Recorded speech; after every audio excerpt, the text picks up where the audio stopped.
Hello guys, welcome back to my YouTube channel Standard Classes. So today I'm going to continue chapter 4 measurement of national income and we were discussing numericals of measurement of national income. इससे previous video में मैंने आपके साथ 3 numericals different types के discuss करे थे. In this video मैं continue कर रही हूँ और variety of numericals. मैं आपके साथ सारे नहीं discuss कर पाऊंगी इसलिए मैं selective questions यहाँ पर pick up कर रही हूँ. But आप लोग एक numerical solve दो चाहे unsolved दो उसको अच्छे से तैयार करना, अच्छे से prepare करना क्योंकि at last नेशनल इनकम में न्यूमेरिकल का ही क्वेश्चन आएगा आपके बोर्ड एग्जाम्स में, तो वो आपको प्रिपेयर करना बहुत ज्यादा इंपॉर्टेंट है. ठीक है, तो मैं आज कंटिन्यू कर रही हूँ गाइस सॉल्व एग्जाम्पल 9 से. ठीक है, सो आपको सॉल्व एग्जाम्पल 9 क्या कहता है, सब बच्चे ध्यान से देखेंगे. Durable use of producer goods with a life span of 10 years. आपको ड्यूरेबल गुड्स मतलब वो गुड्स जो लंबे टाइम तक चलते हैं उनका दे रखा है और जिनकी लाइफ स्पैन कितनी है 10 लाख के. सबसे पहली चीज मेरे माइंड में ये आएगी क्योंकि हम अकाउंट्स के बच्चे हैं, हम लोगों ने अकाउंट्स पढ़ी है, तो जब भी हम गुड्स के अमाउंट को डिवाइड करते हैं उनके लाइफ से तो हमें क्या मिल जाता है. बिल्कुल सही सोच रहे हो, हमें डेप्रिसिएशन मिल जाता है. इसलिए मैंने एक क्वेश्चन उठाया. तो आप इसके लिए आप डेप्रिसिएशन निकालोगे कैसे, देखो कैसे इसका डेप्रिसिएशन निकलेगा. आप क्या करोगे, आप यहाँ पर सिंपली लिखोगे वैल्यू ऑफ गुड्स जितनी भी आपकी है और उसको किससे डिवाइड कर दोगे, लाइफ से, जितनी उसकी लाइफ है. तो आपके ड्यूरेबल जो आपने गुड्स खरीदे उनकी वैल्यू कितनी है 10 लाख है.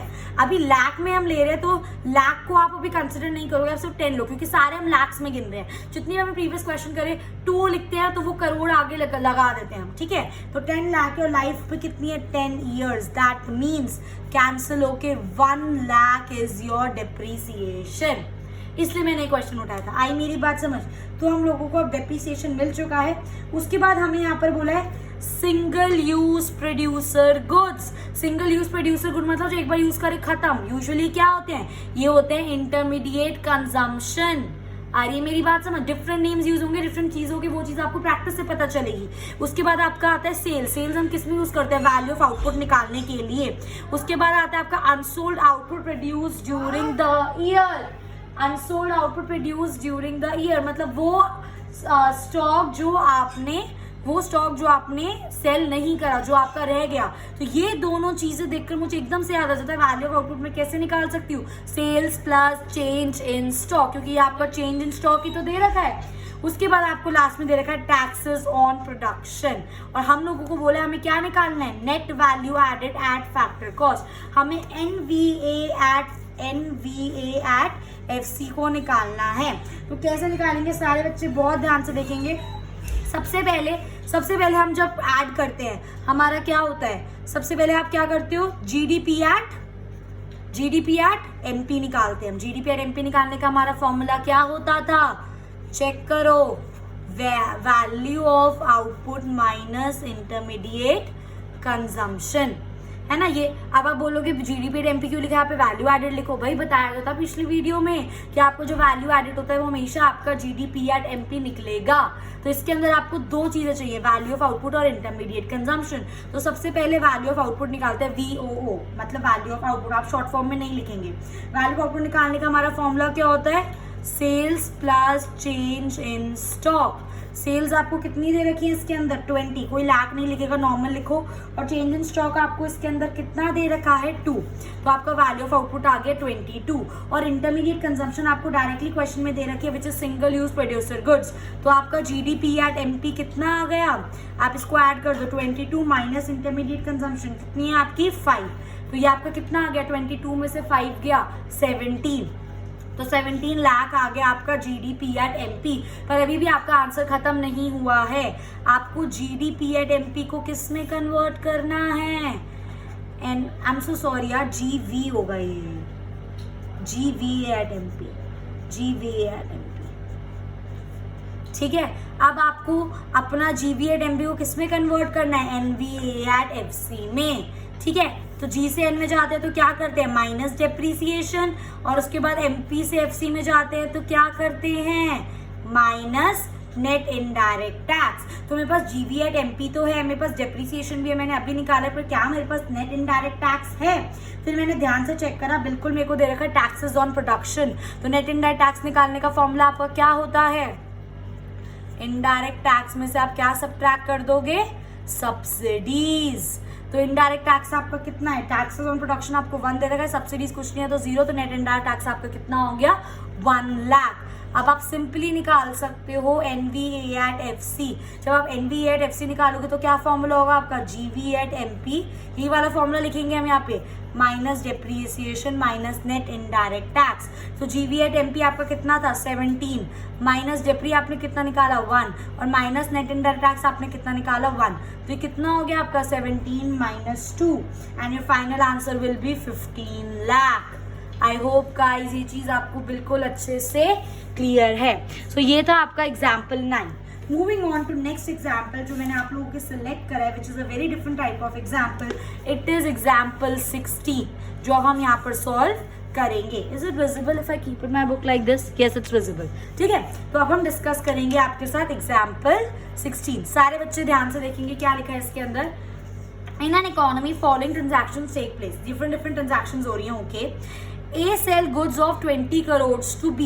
A ने B को 20 करोड़ के गुड्स सेल करे, C को 30 करोड़ के गुड्स सेल करे और हाउस होल्ड को 40 करोड़ के गुड्स सेल करे, and goods worth ₹10 crore remain unsold. मतलब ये जो स्टॉक बच गया है 10 करोड़ का, वो A के पास बच गया, वो सेल आउट नहीं हुआ।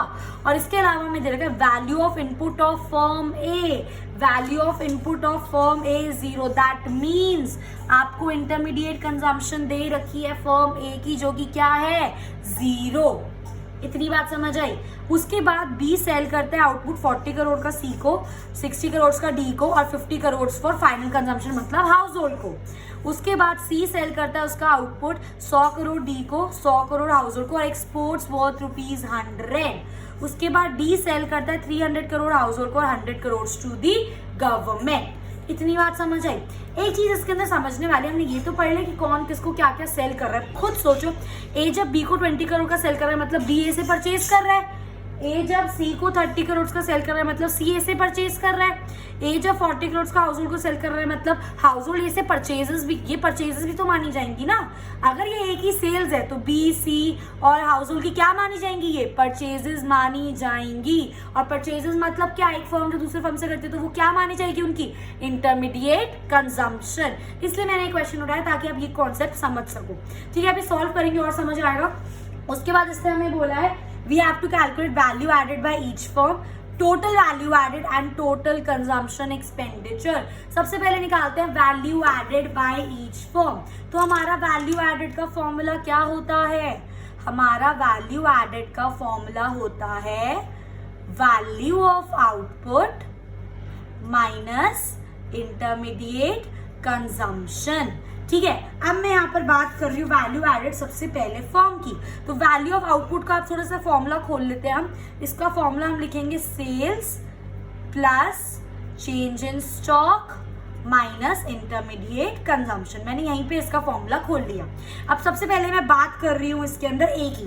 ध्यान से देखो, ए ने कितनी सेल करी है?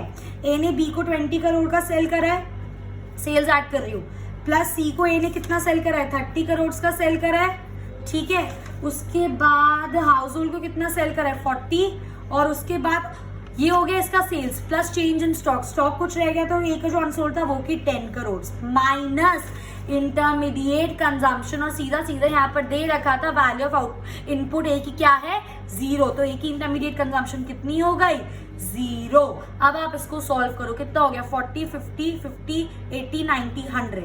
100 क्या है? करोड़ में दे रहा था। यस, 100 करोड़ आपकी हो गई ए की वैल्यू एडेड। सिमिलरली अब आप बी की निकालो। बी ने देखो कितना सेल करा है। बी ने सेल करा है सी को 40 करोड़ प्लस डी को 60 करोड़ और हाउस होल्ड को कितना सेल करा है? 50 करोड़। क्या बी ने कुछ, ये तो सारा सेल हो गया, स्टॉक इसके पास कुछ बचा नहीं, माइनस इंटरमीडिएट कंजम्पशन मतलब ए ने कितना परचेज करा है।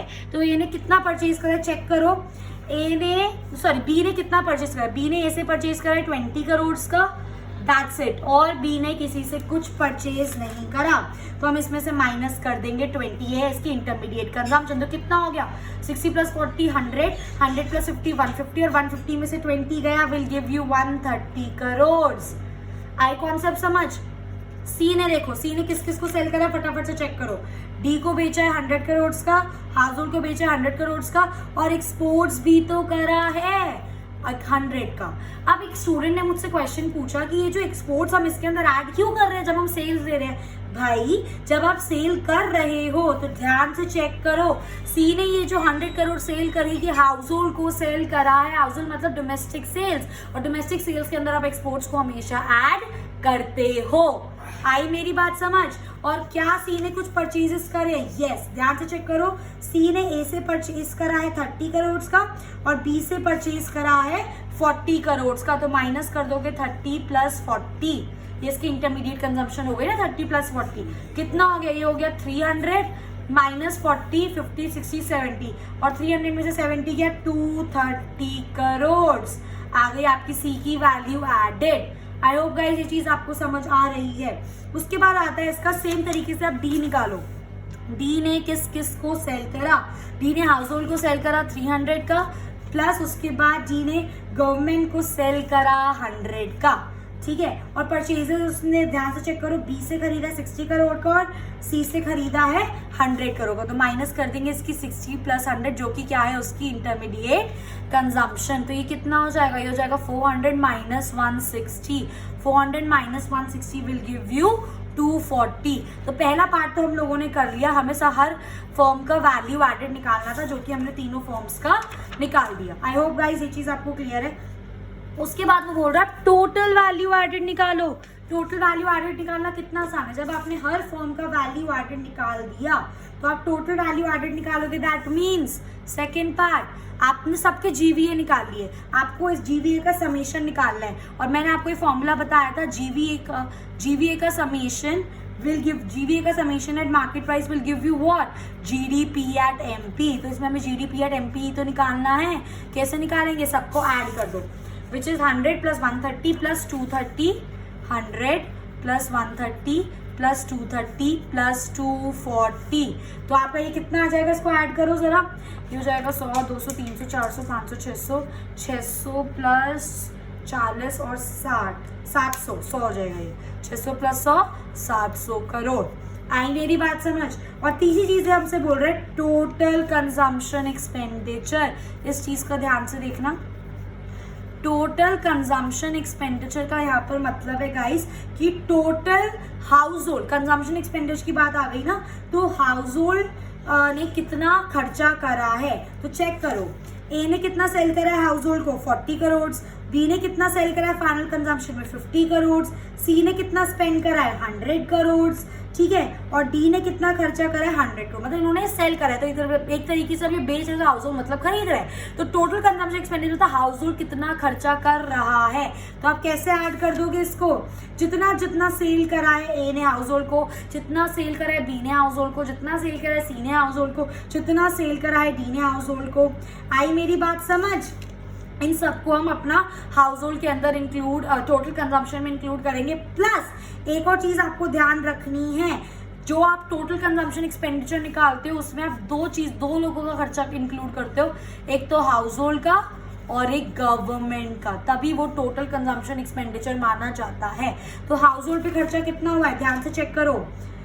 ए ने सेल करा है गाइस 40 करोड़, 40 हाउस होल्ड का गिन रही हूँ मैं, फिर बी ने हाउस होल्ड को दिया 50 करोड़, प्लस सी ने हाउस होल्ड को दिया 100 करोड़ और डी ने हाउस होल्ड को दिया 100 करोड़, और सिर्फ डी ने गवर्नमेंट को दिया है 300 करोड़।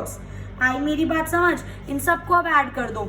अभी मैंने थोड़ा ऐसे लिखा है, आप इसको पूरा प्रॉपर तरीके से लिखना, 40 प्लस 50 प्लस 100 प्लस 100 प्लस 300, मैंने आपको समझाने के लिए लिखा था। तो ये आपका आंसर कितना आ जाएगा 590 करोड़। तो जब भी टोटल कंजम्पशन एक्सपेंडिचर वो आपसे पूछे, दैट मीन्स वो खर्चा which is done by the house hold and the government, उसको हम टोटल कंजम्पशन एक्सपेंडिचर में इंक्लूड करते हैं। आई होप गाइज ये चीज आपको बिल्कुल अच्छे से क्लियर है। इसके बाद आता है आपका next type of question which is your question 17, example 17, जो कि बहुत अच्छा बेहतरीन क्वेश्चन है। तो सब ध्यान से देखेंगे, ठीक है। इन एन इकोनॉमी, एक इकोनॉमी है, industry P sells output to Q, P ने कुछ क्यू को सेल करा, दैट मीन्स पी सेल कर रहा है क्यू को और क्यू पी से परचेज कर रहा है कुछ मतलब एक्स मान लेते हैं। Q sells output to R, अब क्यू ने आर को सेल करा 600 का आउटपुट। अब यहाँ पर एक बहुत इंपॉर्टेंट लाइन लिखी है, इसको अंडरलाइन कर लो, that Q's value added, Q ने जितना वैल्यू ऐड करा it is half of P's value added. बात को समझो, क्यू ने जितनी वैल्यू ऐड करी वो हाफ है जितना पी ने वैल्यू ऐड करा। या जैसे हम लीनियर इक्वेशंस नहीं करते थे छोटी क्लासेस में, जब मैथ्स में हमें इक्वेशंस फॉर्म करनी पड़ती थी, 2 times of this plus added to this will give you this, उसी तरीके से आपको दे रखा है Q's value added is half of P's value added assuming P's value of output. यहाँ पर आपको पी का intermediate consumption, value of input मतलब इंटरमीडिएट कंजम्पशन 0 दे रखा है, तो we have to calculate how much P sell to Q, P Q को कितना सेल करता है ये आपको कैलकुलेट करना है। ये था आपका क्वेश्चन। तो सबसे पहले हम लिख लेते हैं जो जो हमें क्वेश्चन में चीजें दे रखी थी, ठीक है। सो मैं सबसे पहले लेट कर रही हूं, let what P sold to Q be X, मैंने उसको एक्स लेट कर लिया, ठीक है। उसके बाद हमें आपको दे रखा है, आपको यहां पर क्या दे रखा है, value of input of P is equals to 0, ठीक है। और Q sells to R, Q sells to R, कितना सेल कर रहा है Q, 600, ठीक है। अब इसके बाद हमें बोल रहा है how much P sells to Q, मतलब हमें इस X की वैल्यू निकालनी, P ने Q को कितना सेल करा। उसके अंदर एक हमने लाइन जो मैंने आपको अंडरलाइन कराई थी वो क्या थी, Q's वैल्यू एडेड, लिखो इसको लिखते रहो, Q's वैल्यू एडेड इज मतलब is equal to half of का मतलब इनटू पीज वैल्यू एडेड। तो अब मेरे को एक इक्वेशन मिल जाएगा, मुझे क्यू वैल्यू एडेड और पी वैल्यू एडेड मिलेगा, तो मैं इस इक्वेशन में पुट करके सॉल्व कर सकती हूँ। तो सबसे पहले हम निकालते हैं यहाँ पर पी की value added, P's value added जब आप निकालोगे फॉर्मूला क्या होगा, value of output VOO minus intermediate consumption, आप पूरा लिखना, ठीक है। वैल्यू ऑफ आउटपुट कितना है, पी ने मतलब कितना सेल करा, पी ने क्यू को एक्स सेल करा, माइनस इंटरमीडिएट कंजम्पशन उसकी कितनी थी 0, तो P's value added X minus 0 आ गया। सिमिलरली आप यहाँ पे निकाल सकते हो Q's value added, Q's value added कितना है, जितना क्यू ने सेल करा, कितना क्यू ने सेल करा 600, और माइनस इंटरमीडिएट कंजम्पशन मतलब क्यू ने परचेज करा। जैसा कि मैंने आपको बताया पी अगर क्यू को सेल कर रहा है तो मतलब क्यू पी से खरीद रहा है, तो ये एक्स क्या है, क्यू की सेल्स, क्यू की परचेजेस भी तो मानी जाएगी, तो वो क्यू की क्या हो जाएगी, इंटरमीडिएट कंजम्पशन। तो अब आपको दोनों की वैल्यू एडेड मिल गई, इसको यहाँ पे पुट कर दो, क्यूज वैल्यू एडेड कितना है आपका 600 minus X is equals to half into P's value added कितना है आपका एक्स माइनस 0। क्या अब हम इसको सॉल्व करके इसकी वैल्यू नहीं निकाल सकते, बिल्कुल निकाल सकते हैं। 600 minus X is equals to कितना हो गया आपका एक्स बाय 2, ठीक है। अब आप इसको क्रॉस मल्टीप्लाई करो, जिस तरीके से चाहो सॉल्व कर सकते हो। मैं 2 यहाँ भेज रही हूँ, तो क्या हो जाएगा 1200 minus 2x is equals to X, ये हो जाएगा 1200 is equals to X plus 2x, ये हो जाएगा 1200 is equals to 3x, 1200 upon 3 is equals to x, and your answer will what, will be 3 4 12 होता है ना, 400, मतलब P ने 400 का सेल करा और Q ने P से 400 का परचेज करा। आई मेरी बात समझ, इसलिए मैंने आपको एक क्वेश्चन कराया क्योंकि ये थोड़ा सा डिफरेंट क्वेश्चन था। ओके, सो विद दिस मैंने आपको बहुत वैरायटी ऑफ क्वेश्चंस करा दिए वैल्यू एडेड के।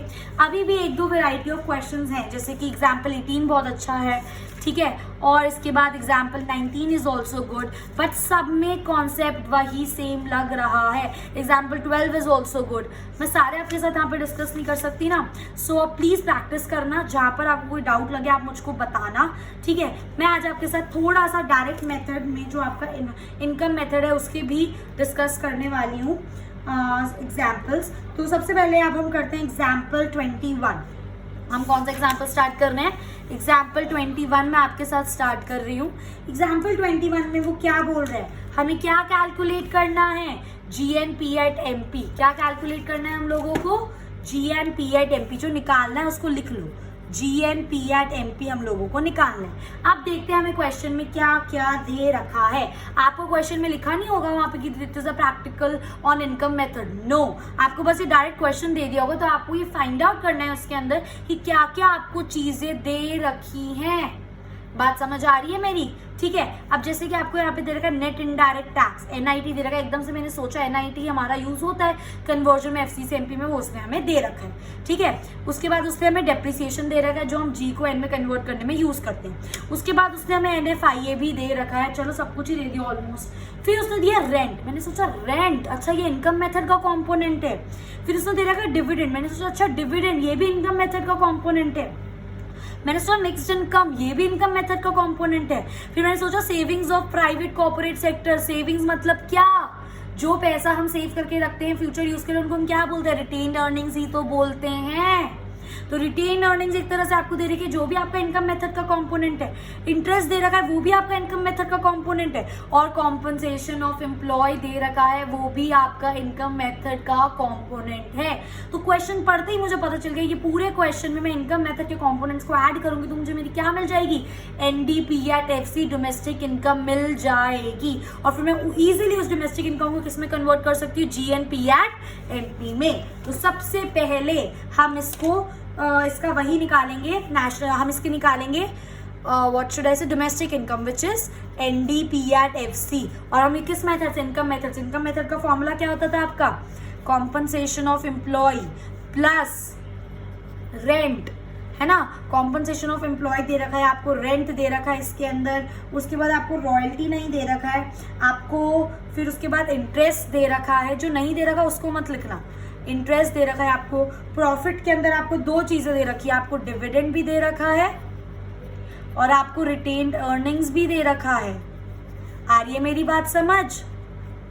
और इसके बाद आपको रिटेन्ड अर्निंग्स हो गया हमारा, मिक्स्ड इनकम दे रखा है।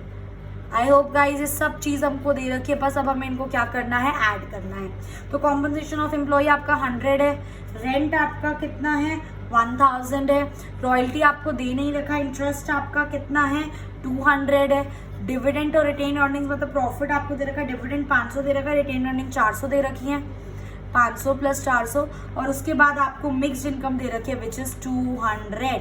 इन सबको आपने ऐड कर दो, कितना मिल जाएगा ये आप सबको ऐड करके, ये हो जाएगा आपका 1000, 1500, 1900, 1900 प्लस 100 2000, 2400 करोड़ है। यस, आई मेरी बात समझ? पर अभी हमारा आंसर खत्म नहीं हुआ, हमें क्या करना है, हमें NDPAT को किस में कन्वर्ट करना है, GNPAT में। तो N से G में जाते हैं तो क्या करते हैं, प्लस डेप्रीसिएशन। D डोमेस्टिक से नेशनल में जाते हैं तो क्या करते हैं, प्लस NFIA।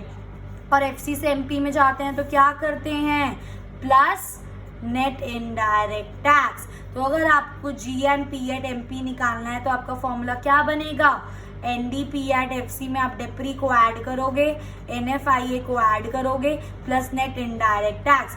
NDPFC आपका कितना है 2400, प्लस डेप्रीसिएशन आपको क्वेश्चन में दे रखा था 400, प्लस NFIA आपको क्वेश्चन में दे रखा था -20, और प्लस नेट इनडायरेक्ट टैक्स आपको क्वेश्चन में दे रखा है 900। सॉल्व कर दो, कितना हो जाएगा 2400 प्लस 400 माइनस 20 प्लस 900। ठीक है, थोड़ा सा सॉल्व कर लेते हैं। तो 2400 प्लस 400 विल गिव यू 2800। ठीक है, 2800 प्लस 900 कर लेते हैं, फिर इसमें से -20 कर देंगे। 2800 में से 1000 गए, कितना बचा 1800। 1800 प्लस 100 कर दो आप, तो ये आपका हो जाएगा 1900 माइनस 20, और 1900 में से 20 माइनस करोगे तो आपका आंसर कितना आ जाएगा गाइस, आपका आंसर आ जाएगा 1900 में से 20 क्या 1880। बट ये हमारा आंसर मैचअप नहीं हुआ है, wait a sec, let me just check. ये आपका हो जाएगा बिल्कुल प्लस प्लस प्लस और वो नेगेटिव, तो 1000 मैंने कुछ गलत लिखा है क्या, 1000 प्लस 500 प्लस 200 प्लस 400 प्लस 100। ठीक है, ये एक और 200 आपका मिक्स्ड इनकम। ठीक है, सब कुछ तो सही है। फिर उसमें प्लस 900 भी कर दिया, प्लस 400 भी कर दिया, माइनस 20 भी कर दिया। क्या कुछ कैलकुलेशन मिस्टेक करी हम लोगों ने, कितना हो जाएगा ये 1000 प्लस 500 1500, 1500 प्लस 400 1900, 1900 प्लस 100 2000, 2000 प्लस 200 2400। अब 2400 में 400 ऐड करेंगे 2800, 2800 में 900 ऐड करोगे अच्छा ऐड करना था, मैंने माइनस कर दिया यहाँ पर। ओह गॉड, देखो ऐसी गलतियाँ होती रहती हैं। ठीक है, तो ध्यान से करना आप लोग भी, क्योंकि पता चले कॉन्सेप्ट आता है पर वैसे पूरा हिसाब गलत कर रहे हो। तो 2800 प्लस 1000 करेंगे 3800, तो ये हो जाएगा आपका 3700। 3700 में से आप 20 माइनस करोगे तो 3680 crore will be your answer. I hope guys ये चीज अब आपको बिल्कुल अच्छे से क्लियर है, ठीक है। सो इसी तरीके से आप ये क्वेश्चन सॉल्व करोगे। आप चाहो तो आप इसका अगर देखते ना सोल्यूशन, तो आपको कॉन्सेप्ट समझ नहीं आएगा, क्वेश्चन पढ़ के भले ही समझ आ जाए, पर एक्चुअली में कॉन्सेप्ट हमें ये कहता है कि अगर हम सारे इनकम मेथड के कंपोनेंट्स को ऐड करेंगे तो हमें डोमेस्टिक इनकम मिलेगा, फिर डोमेस्टिक इनकम को किसमें कन्वर्ट करेंगे, GN PAT MP में। आई होप गाइज ये चीज आपको बिल्कुल अच्छे से क्लियर है। So on this note I am discussing last numerical of this topic आपके साथ, जिसके अंदर हमारा जो न्यूमेरिकल मैं पिकअप कर रही हूँ विच इज़ योर एग्जाम्पल 23। इसके अंदर ये आपको बोल रहा है फ्रॉम द फॉलोइंग डेटा हमें नेशनल इनकम कैलकुलेट करना है। मेरे को नहीं पता कौन सा क्वेश्चन है, बस ये बोला नेशनल इनकम। नेशनल इनकम मतलब मुझे NN PAT FC निकालना है, ठीक है। अब हमें क्या क्या दे रखा है वो चेक कर लेते हैं।